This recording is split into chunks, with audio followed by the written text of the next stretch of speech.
यादव ने भी बीजेपी का समर्थन किया है। सपा मुखिया अखिलेश यादव ने बीजेपी पर अटैक किया और कहा कि बीजेपी सरकार नहीं चला रही है, अहंकार के साथ काम कर रही है। आप सुनिए अखिलेश यादव को। इतिहास अगर हम पलटे हैं तो विदेशी लुटेरों ने मंदिर लूटे थे, विश्वविद्यालय तोड़े थे, आंदोलनकारियों को प्रताड़ित किया था। आज वही भाजपा कर रही है। भाजपा सरकार नहीं, अहंकार की तरह काम कर रही है। अहंकार है उनके अंदर। कम से कम बच्चों की बात तो सुननी चाहिए थी।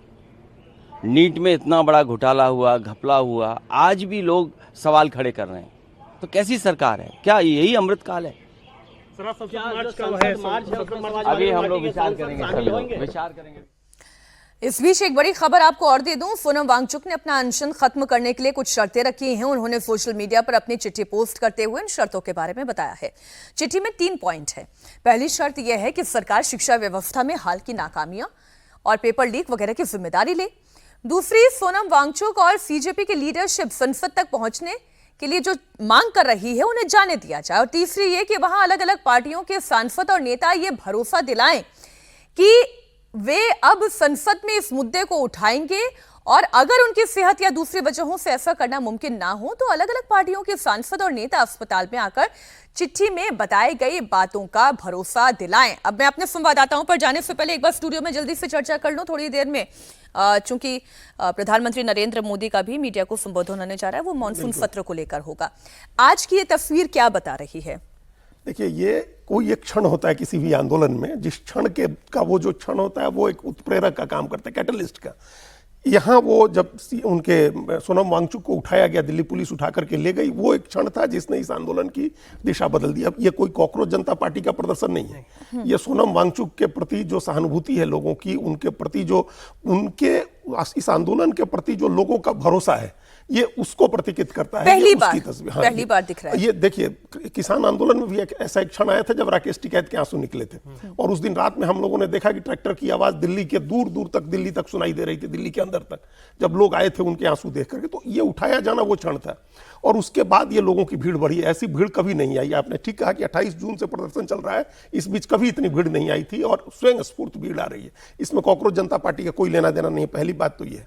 अब जो हम जो वहाँ की ज्योग्राफी समझते हैं, चूंकि हम लोग के 30 साल पत्रकारिता वहीं बीते हैं उसी जगह पर, तो हम लोग इसके पहले भी देखते रहे पार्लियामेंट मार्च, और कभी भी पार्लियामेंट मार्च के पहले जंतर मंतर पर इतनी भीड़ नहीं होती थी।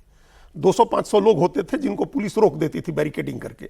अन्ना हजारे का भी आप याद करिए, प्रदर्शन रामलीला मैदान में चल रहा था जब जंतर मंतर पर प्रदर्शन हुआ था, शुरुआती 2011 वाला।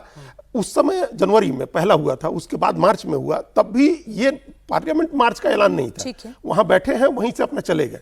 मार्च के पहले इतनी भीड़ इकट्ठा होना यह पुलिस के लिए बहुत बड़ा सिरदर्द होगा। क्योंकि वो आप ज्योग्राफी देखिए, आप भी समझ रही हैं, वहां से एक सड़क निकल के रायसीना रोड जाएगी, जहां से आप जो NSUI का मुख्यालय, वहां से प्रेस क्लब की तरफ घूम करके पार्लियामेंट जाएंगे। दूसरा एक चौराहा है जो NDMC के कन्वेंशन सेंटर के बगल से जाएगी एक सड़क, और तीसरी सड़क जो बीच की है पार्लियामेंट स्ट्रीट की। पुलिस किसी हाल वहां से पुलिस किसी स्थिति में अफोर्ड नहीं कर सकती है कि भीड़ उस चौराहे पर आए। मतलब इधर अशोक रोड की तरफ भीड़ आए, पार्लियामेंट स्ट्रीट की तरफ भीड़ जाए या रायसीना रोड की तरफ भीड़ जाए, पुलिस अफोर्ड नहीं कर सकती है। चाहे उसके लिए जितना पुलिस बल लगाना पड़े वो लगाइए।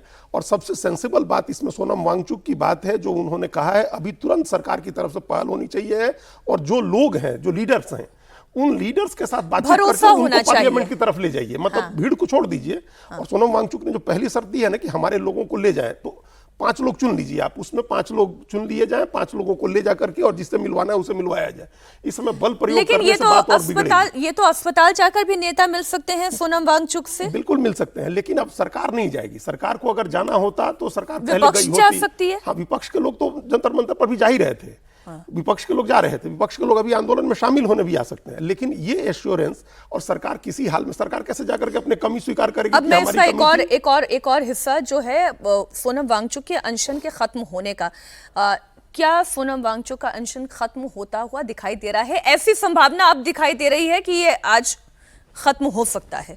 देखिए, सही तरीके से अगर इसे डील किया जो जाए। ये धर्मेंद्र प्रधान के रेजिग्नेशन वाली बात थी, उससे जो है एक शिफ्ट हुआ है पोजीशन में, तो सरकार के लिए थोड़ा आसान है। क्योंकि बिल्कुल एक बात पे आप अड़ जाएं, उस लिहाज में, लेकिन जब वो कह रहे हैं कि अगर उन्हें आश्वासन दिया जाए तो वो तो ये आश्वासन विपक्ष का नहीं हो सकता है, आश्वासन सत्ता पक्ष का ही हो सकता है। तो एक तरीके से